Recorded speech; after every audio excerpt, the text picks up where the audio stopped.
नमस्कार, मैं मोंटी राठौड़ और आप देख रहे हैं मरुधरा टाइम्स टीवी। मरुधरा के खास कार्यक्रम शख्सियत में आज हमारे साथ मौजूद हैं किशनगढ़ के सिरमौर, किशनगढ़ के रत्न महाराजा धीराज ब्रजराज सिंह जी।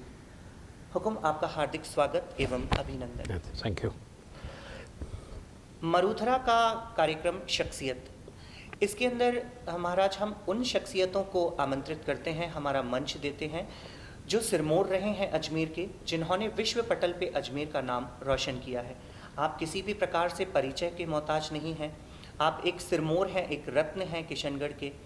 कार्यक्रम शुरू करने से पहले मैं एक छोटा सा जीवन परिचय आपका जानना चाहूँगा, जो आज हमारे दर्शक देख रहे हैं वो जानना चाहेंगे। जीवन की शुरुआत कहाँ से हुई, स्कूली शिक्षा, कॉलेज आपकी कहाँ से हुई? मेरा पैदाइश तो किशनगढ़ की है जी। यहीं पे घर में ही पैदा हुआ, मंजीरा पैलेस में जी। 1953 में। जी। तो पहले तो शिक्षा घर में ही हुई, प्राइवेट ट्यूटर आके करते जब छोटे थे, बच्चे थे। उसके बाद कुछ एक आध साल सेंट मैरीज स्कूल में मैं गया, और क्योंकि मेयो कॉलेज में तो 4th स्टैंडर्ड के बाद ही लेते थे, जी। तो 4th स्टैंडर्ड के बाद मैं मेयो कॉलेज गया जी। और वहीं से शिक्षा पूरी करी, जी। हायर सेकेंडरी की। उसके बाद मैं सेंट स्टीवेंस कॉलेज दिल्ली में था, जी। तो वहाँ से मैंने बीए किया। जी। तो ये तो शिक्षा का जी। परिचय है। जी। और क्या शिक्षा आपकी दिल्ली से हुई। हुकुम, राज परिवार के अंदर आपका जन्म हुआ, राज परिवार से हैं आप। किन किन चुनौतियों का आपको सामना करना पड़ा इस जीवन के सफ़र में? मुझे तो बहुत सारी चुनौतियों का सामना करना पड़ा। तो बड़ी कम उम्र में, 16-17 साल की उम्र में मेरे फादर का स्वर्गवास हो गया था। जी। और उस टाइम में जो रूलर जो चल रहे थे, जो महाराजा जो चल रहे थे, जी। उसके दो चीज़ गवर्नमेंट से हमको मिलती थी, एक प्रिवी पर्स और एक प्रिविलेजेस। जी। तो प्रिवी पर्स में तो एक पर्स मिलता था सालाना, जी।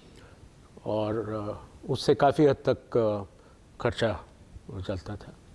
और जो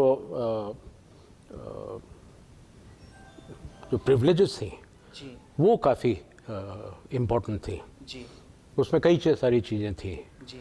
जैसे कोर्ट में नहीं बुला सकते महाराजा को, प्राइवेट गाड़ियाँ रख सकते हैं, झंडा लगा सकते हैं, जी। बाहर जाने की प्रिविलेज थी, बाहर से सामान लेने की प्रिविलेज थी, जी। और सारे गवर्नमेंट फंक्शंस में इनविटेशन आता था। जी। ऐसी कई सारी प्रिविलेजेस थी। जी। तो उनको मिसेस गांधी ने, इंदिरा गांधी ने ख़त्म करने की ठान रखी थी। जी। जी। और ये बातें चालू हो गई थी, तो सुप्रीम कोर्ट तक महाराजाओं को जाना पड़ा था। जी। सुप्रीम कोर्ट में नानी पालकी वाला हमारे वकील थे। जी। और वो जीत गए जी। गवर्नमेंट के खिलाफ। जी। तो ये प्रिविलेज और प्रिवी पर्स कुछ टाइम तक और चला। जी। इतने में मेरे फादर का स्वर्गवास हो गया। जी। तो उस कम उम्र में ही मुझे प्रेसिडेंट ऑफ इंडिया और गवर्नमेंट ऑफ इंडिया ने रिकग्नाइज कर लिया एज महाराजा। जी। तो कुछ हद तक, काफ़ी हद तक वो हेल्प रही। जी। तो करीब 9 महीने मुझे ये मिला। जी। 1971 की बात है, और 71 अक्टूबर के आसपास ये सब चीज़ हट गई। जी। तो हटने के बाद मुश्किलें बहुत हो गई। जी। ये मुश्किल हुई कि मेरी सिस्टर्स अनमैरिड थी, बड़ी थी मेरे से, और बहुत कम उम्र की थी। एक करीब 20 साल की थी, एक 18 की थी, मैं 16-17 का था। जी। मेरी मदर की भी एज काफ़ी कम थी। जी। और एकदम से पहाड़ टूट पड़ा। जी। कि उस टाइम में कम से कम, अब देखिए, करीब 100 एम्प्लॉयज़ होंगे। जी। अब उनको कैसे सेटल करना, प्रिवी पर्स बंद हो गया तो उनकी तनख्वाह का क्या करना। जी। तो ये बहुत मुश्किल काम मुझे सहना पड़ा था, और मैं फर्स्ट ईयर कॉलेज में था। जी। तो मुझे दिल्ली में रहना पड़ता था। जी। तो ये घर तो मेरे मदर ने और सिस्टर्स ने अच्छा संभाला, जितना बन पड़ता था वैसे। जी। तो फिर इनका एम्प्लॉयज़ का ये प्रॉब्लम हुआ और फिर हमने ये ऐसे सॉर्ट आउट किया कि भाई इनको एक रिटायरमेंट बेनिफिट के तौर पे ज़मीन दे दी जाए। जी। तो सबको 10-10, 15-15 बीघा ज़मीन दी और उनको सेटल करके रिटायर किया उनको। यानी पिताजी की जो विरासत मिली हाँ। उसका एक आपने अलग जरिया निकाला, क्योंकि सरकार ने बहुत सारी योजनाओं को और बहुत सारी चीज़ों को राज परिवार के ऊपर थोप दिया था। जैसा आपने बताया 16 साल की उम्र से ही आप जीवन के संघर्ष पथ पे गतिमान रहे। ये आपने जो निकाला, तो तब से ये प्रथा चली आ रही है कि जो भी आपके साथ में जिन्होंने राज परिवार में काम किया उनको सबको ज़मीन देने का सिलसिला तब से अभी तक चला आ रहा है? नहीं, अभी तक तो अब ज़मीनें रही नहीं इतनी, तो उस टाइम में तो ज़मीनें थी तो आसान हो गया कि भाई उनको रिटायर, और जो उम्र के ज़्यादा थे कुछ तो एम्प्लॉयमेंट में रहे जो ज़रूरी थे जी। उनको तो हम एक पेंशन दे के ही आजकल रिटायर करते हैं, ज़मीन देने का वो नहीं है, तो पेंशन के तौर पे ही रिटायरमेंट हम देते हैं। महाराज, अभी सरकार की तरफ से कोई सहायता राज परिवारों के लिए, क्योंकि अब कुछ सब कुछ सहेज के रखना सांस्कृतिक धरोहरों को, राज परिवार की विरासतों को बहुत मुश्किल भरा अभी दौर रहता है, तो इस संघर्ष के समय में किस तरीके से ये सारी चीज़ें आप सहेज पाते हैं? आपको मिसाल के तौर पे ये बताना चाहूँगा कि यूरोप के जो राज परिवार हैं जी। और जो भी जुड़े हुए हैं राज परिवार, जिनके बड़े बड़े किले हैं, महल हैं, उनको गवर्नमेंट मेंटेनेंस देती है सालाना जी। और वो मेंटेन करते हैं उनको, फिर जैसे भी उनको उसका एक हल निकालते हैं बिजनेस के ज़रिए कि भाई म्यूज़ियम्स बनाते हैं कुछ सेक्शन में, कुछ सेक्शन में परिवार रहते हैं या होटल बनाते हैं और वैसे चला रहे, फिर बाकी मेंटेनेंस और उसके रिपेयर सारा गवर्नमेंट देती है। जी। अपने हिंदुस्तान में कोई भी गवर्नमेंट ने एक पैसा नहीं दिया हमारे मेंटेनेंस के लिए। अब बाहर आप अगर किला देखें तो ये 410 साल हो गए किले को बने हुए, उसके एक पैसे का मेंटेनेंस नहीं है, हम अपने आप ही मेंटेन करते हैं। जी। ये जितने महल हैं सब, इनको हमने, कईयों को तो हमने होटल बना रखा है। रूपनगढ़ का किला है, रूपनगढ़ में उसको होटल बना रखा है। ये फूल महल को हमने होटल बना रखा है। माउंट आबू में हमारा हाउस है, उसको होटल बना रखा है। और 2 स्कूलें चलाते हैं हम, स्कूलों में भी करीब 3,000 बच्चे हैं। तो ये सेल्फ मेंटेन प्रॉपर्टीज चल रही हैं अभी। तो आप ये कह सकते हैं कि मैं लकी हूँ कि भाई यहाँ अच्छा चल पाता है। बहुत सारे लोग रजवाड़े में, इनको बहुत मुश्किल हो रही है आज भी। किशनगढ़ राज परिवार से कितनी विरासतें, कितनी चीज़ें जुड़ी हुई हैं, जो व्यापार जगत भी आप लोगों को व्यापार भी मुहैया करवा रहे हैं, कितने परिवार आपसे जुड़े हुए हैं, कहाँ कहाँ आपका व्यापार फैला हुआ है? व्यापार तो हम सब होटल ही चलाते हैं अभी। तो जैसे मैंने कहा 3 होटल हम चलाते हैं, तो उसमें जितने भी एम्प्लॉयज़ हैं उनको मेंटेन करना ज़रूरी है। और 2 स्कूलें चलती है तो स्कूल में बहुत सारे एम्प्लॉयज़ हैं, टीचर्स एंड ऑल, और तो उनका तो स्कूल ही मेंटेन करती है। तो ऐसे चलता है सब। सरकार की तरफ से अभी कोई राज परिवार को कोई किसी भी प्रकार की कोई सहायता या कुछ भी? एक पैसे की भी सहायता नहीं है किसी की।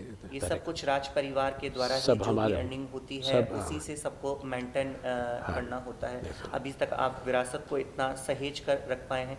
छोटा सा पारिवारिक पृष्ठभूमि के बारे में जानकारी यदि आप देना चाहें, परिवार में कौन कौन लोग हैं? परिवार में तो मेरे वाइफ हैं जी, मीनाक्षी देवी नाम है उनका जी, और 2 बेटियां हैं जी, वैष्णवी कुमारी और सर्वेश्वरी कुमारी। जी, बड़ी की शादी हो गई है जी, और उसके 2 बच्चे हैं। जी, एक लड़का है करीब 4 साल का जी, और एक छोटी है जी, बेबी, वो है करीब 9 महीने की। जी, छोटी वाली बेटी की शादी नहीं हुई है, सर्वेश्वरी की शादी नहीं हुई है।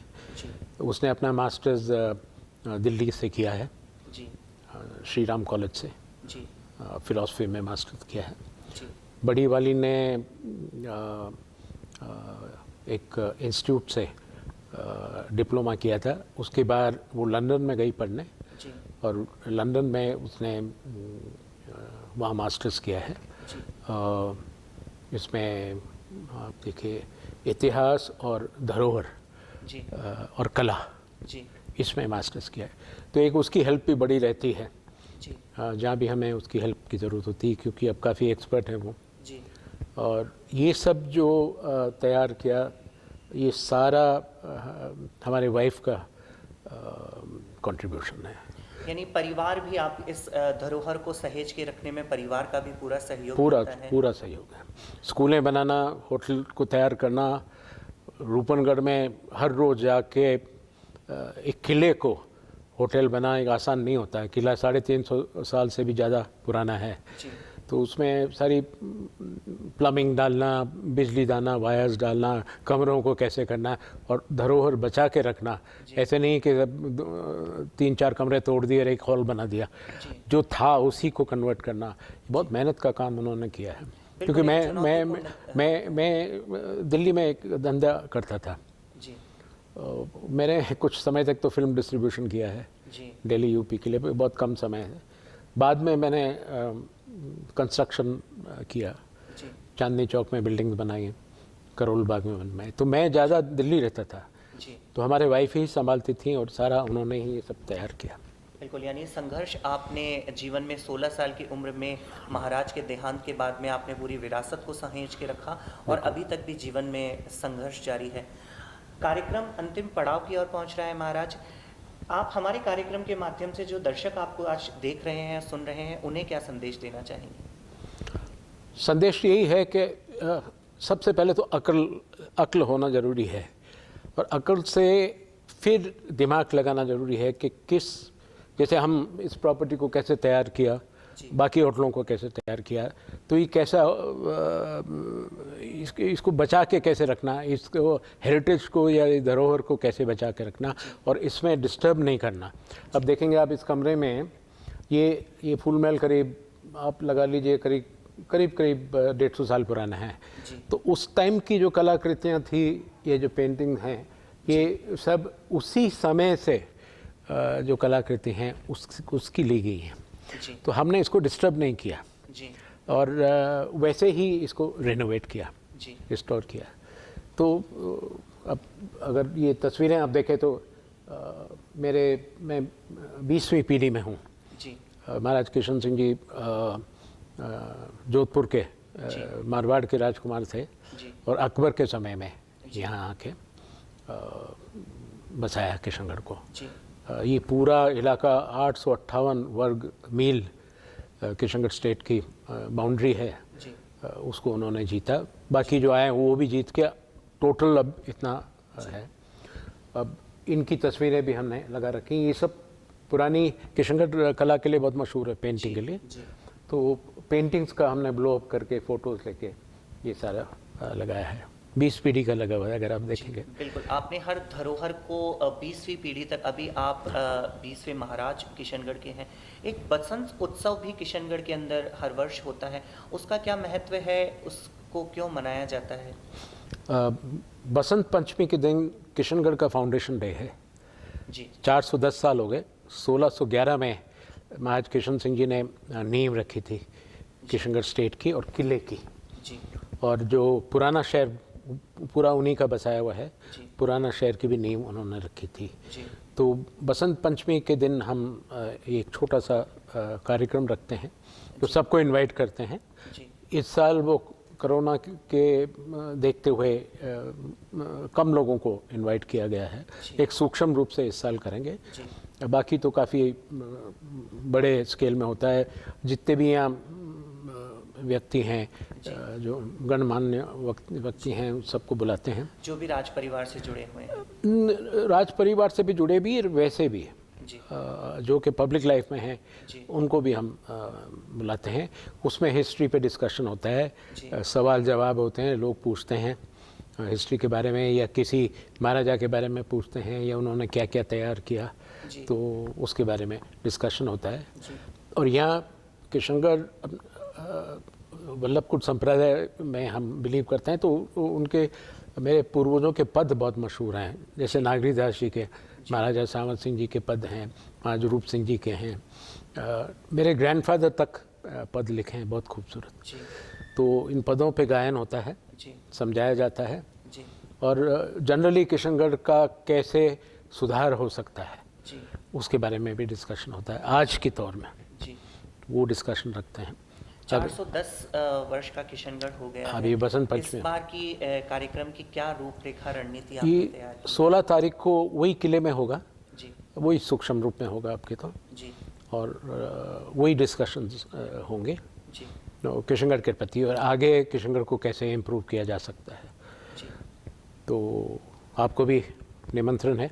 बिल्कुल ज़रूर, बहुत बहुत धन्यवाद। ये सौभाग्य हमें प्राप्त होगा। 2 बजे किले में होता है। जी वैसे तो किले का नाम कहरीगढ़ है, जी टाइगर फोर्ट कहरीगढ़ है, पर तो सिर्फ किले के नाम से है, किशनगढ़ के किले के नाम से ज़्यादा मशहूर है। मशहूर है। तो 2 बजे है ये कार्यक्रम, जी तो अगर आप आ सकें तो बहुत अच्छा रहेगा। जरूर। कार्यक्रम समाप्ति की ओर है महाराज। ऐसी कोई जीवन की घटना या कोई बात जो अभी तक आपने किसी के साथ साझा नहीं करी हो, कभी किसी से शेयर नहीं करी हो, मगर आज हमारे कार्यक्रम के माध्यम से आज जो दर्शक आपको देख रहे हैं उनसे आप वो बात कहना चाहें?